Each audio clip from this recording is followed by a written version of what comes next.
सोहम मुंबई में रहने वाला एक सेल्स एजेंट था। उसकी कंपनी रियल एस्टेट इंडस्ट्री की एक बहुत बड़ी कंपनी थी।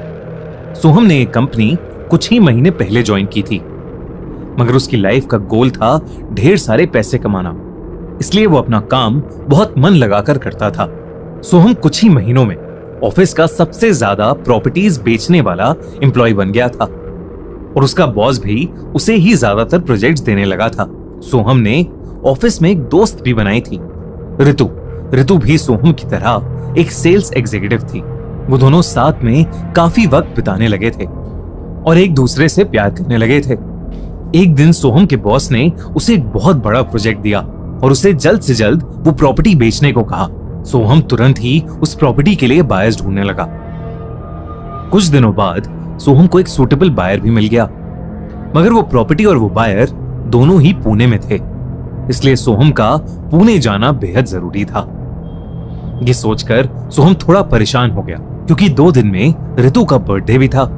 सोहम ने प्लान बनाया कि वो ऋतु को क्लाइंट से मिलवाने के बहाने अपने साथ पुणे ले जाएगा और जब ऋतु और सोहम उस प्रॉपर्टी में पहुंचेंगे तब सोहम उसे वहां एक सरप्राइज देगा। उसने बिल्कुल वैसा ही किया।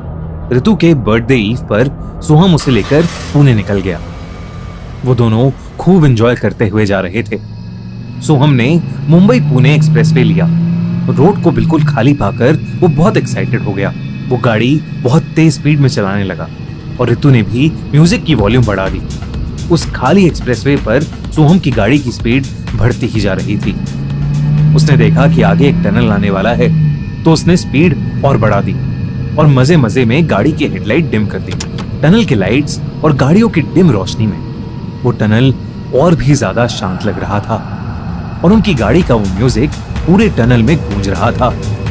एक्साइटमेंट में सोहम ने गाड़ी और ज्यादा तेज कर दी, पर तभी उसे दिखा कि गाड़ी के सामने एक केसरी रंग की पुरानी साड़ी पहने एक औरत खड़ी है। तेज स्पीड में होने की वजह से सोहम उस गाड़ी को रोक नहीं पाया और वो गाड़ी उस औरत पर चढ़ गई। सोहम ने अचानक से ब्रेक लगाई और शॉक में 2 मिनट गाड़ी में ही बैठा रहा। उसके बाद वो और ऋतु तुरंत गाड़ी से बाहर आए और उस औरत की बॉडी को ढूंढने लगे, मगर सड़क पर कुछ भी नहीं था, बल्कि पूरे टनल में भी उन्हें कोई नहीं दिख रहा था। बस एक बहुत ही अजीब सी शांति थी। सोहम काफी परेशान हो गया, मगर ऋतु ने उसे शांत किया और कहा कि हो सकता है कि अंधेरे में उसे कुछ वहम हो गया होगा। वो दोनों ये बात कर ही रहे थे कि सोहम ने देखा 12 बज चुके थे। ऋतु का बर्थडे शुरू हो गया था। सोहम ने अपनी सारी चिंताएं साइड रखी और ऋतु को खुशी से हग करने लगा।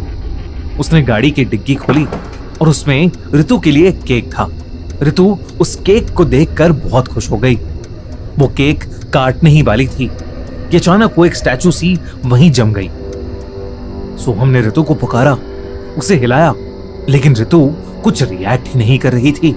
सोहम को कुछ समझ नहीं आया कि आखिर हुआ क्या, लेकिन जब उसने गाड़ी के साइड मिरर में देखा तो उसकी रूह कांप गई। उसे ऋतु के पीछे केसरी रंग की साड़ी पहने वही औरत खड़ी दिख रही थी जिस पर कुछ देर पहले सोहम ने गाड़ी चला दी थी।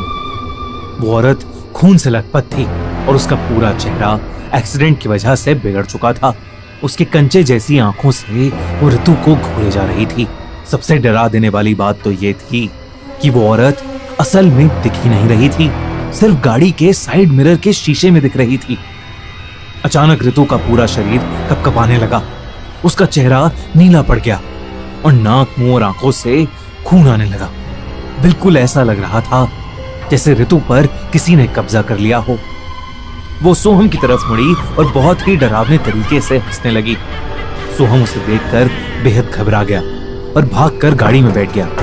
उसने गाड़ी स्टार्ट की और वहां से तुरंत निकल गया। उसे कुछ भी समझ नहीं आ रहा था कि आखिर उसके साथ अभी हुआ क्या है। वो डर के मारे गाड़ी चलाते हुए रोने लगा। उसने अपना फोन निकाला और तुरंत पुलिस को कॉल लगाया। इससे पहले कि वो किसी से कुछ कह पाता, उसने देखा कि वो गाड़ी चलाता हुआ वहीं पहुंच गया था जहां उसने ऋतु को छोड़ा था। ऋतु वहीं बैठी रो रही थी। ये देखकर सोहम को लगा कि शायद ऋतु अब ठीक हो गई थी। वो तुरंत गाड़ी से निकला और ऋतु को पुकारने लगा।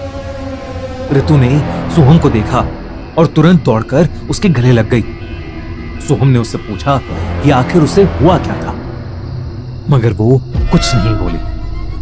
पहले उसने रोना बंद किया और फिर वो सोहम को देखकर मुस्कुराने लगी। देखते ही देखते उसकी मुस्कुराहट वैसे ही डरावनी हो गई जैसे पहले थी, और उसका चेहरा बदलकर उसी औरत के जैसा हो गया जिसे सोहम ने मिरर में देखा था।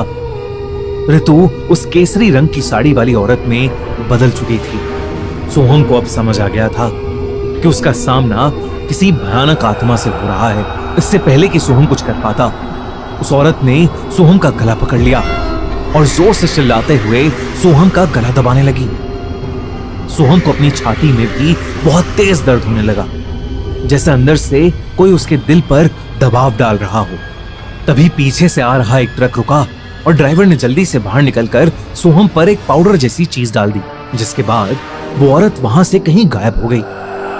सोहम ने देखा कि ऋतु गाड़ी के बैक साइड में उस सड़क पर बेहोश पड़ी है। ट्रक ड्राइवर ने सोहम से कहा कि उन्हें जल्द से जल्द उस टनल से निकलना चाहिए। उस ट्रक ड्राइवर की मदद से सोहम ने बेहोश ऋतु को गाड़ी में बिठाया और वो लोग उस टनल से बाहर निकले। उस ट्रक ड्राइवर ने तब सोहम को बताया कि उस टनल में, यानी भटन टनल में, एक पुरानी हिंदी फिल्म एक्ट्रेस की आत्मा भटकती है, जिसकी कई साल पहले उसी टनल में एक ट्रक एक्सीडेंट में बड़ी बेरहमी से मौत हुई थी। उसने बताया कि उस औरत की आत्मा उस टनल से जाने वाले किसी भी इंसान की जान ले सकती है। इतना ही नहीं, उसने कुछ महीनों पहले ही वहां एक ट्रक ड्राइवर की जान ली थी। उसने बताया कि उस औरत की आत्मा उस टनल से जाने वाले किसी भी इंसान को उस टनल में कैद कर लेती है और फिर उसकी जान ले लेती है। लोगों को ऐसा लगता है कि गाड़ी का एक्सीडेंट हो गया है, पर असल में ये सब उस औरत की आत्मा का किया धरा होता है। उसने कहा कि वो पाउडर जो उसने सोहम पर डाला था वो एक तरह का भभूत था। उसने वो भभूत ऋतु के माथे पर भी लगाया और कुछ ही देर में ऋतु को भी होश आ गया।